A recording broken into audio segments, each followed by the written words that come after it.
While Roman military might had robbed the Jews of virtually everything they valued, their freedom, their land, their sacred temple, Rome failed to erase the Jewish identity. Jews remained Jews wherever they were, even in exile. And wherever they went, they carried with them and cherished the sacred texts that reminded them who and whose they were.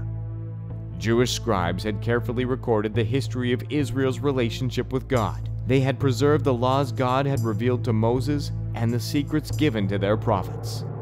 These would remind them of their past and point to their future, a future God had guaranteed through his promises to Abraham. Simply put, the Torah reminded the Jews that they were separated unto God, and whatever happened, they would always be a nation preserved by God's eternal promises. When you have one of the qualities, if you like, of being Jewish is education. Education. This is part of the secrets of our survival. Education. We had compulsory education at a time when kings of medieval Europe couldn't even sign their own names. Our people were literate. In time, and certainly after the invention of the printing press, learning became a distinctive of Jewish culture. The Jewish people then became not merely people of the book, the Bible, but also people of books. Education was the means by which they could rise above the struggles of their exile. This is something which can be seen in retrospect as an integral part of the divine plan. For it was God who had commanded learning of the Torah. These words which I command you today shall be in your heart. You shall teach them diligently to your children, and shall talk of them when you sit in your house, when you walk by the way, when you lie down, and when you rise up. Some of Europe's best scholars were Jewish historians, philosophers, and sociologists.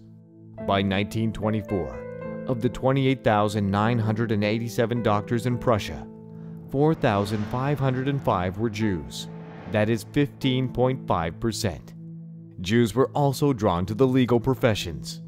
Of the 8,559 practicing lawyers in Prussia, 2,239 were Jews, or 25%. In fact, during the 1920s, there were more Jews than non-Jews practicing law. Jews seemed to excel in all professions where higher learning was a prerequisite, and the betterment of humanity the ultimate goal. Immediately prior to the outbreak of the Second World War, German Jews could boast that of the 38 German Nobel Prize winners, 11 were Jews, while 3 out of 6 Austrian Nobel Prize winners were also Jewish, 29 times more than the non-Jewish general population. The most notable of these outstanding Jewish Nobel Prize winners was none other than Albert Einstein, whose theory of relativity revolutionized scientific thought and forever changed humanity's understanding of the universe. This begs the question, how does one quantify the blessing Jews have been among those whom they have lived? But what if their detractors, the Nazis, had achieved their final solution? What if they had succeeded in wiping out the Jewish nation? Would the world be aware of its loss? Yet time and time again, the forces of anti-Semitism have tried to do just that, to squelch the light and erase the Jewish flame. In every generation and among all nations where the Jews have wandered, the world has seemed to resent Jewish achievement and the blessings that flow through Abraham's descendants.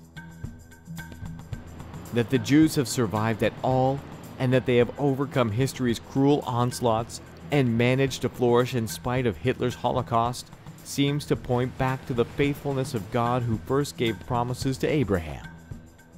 Perhaps, too, the light becomes more intense in contrast to the darkness that surrounds it. If you look at the writings of modern anti-Semitism,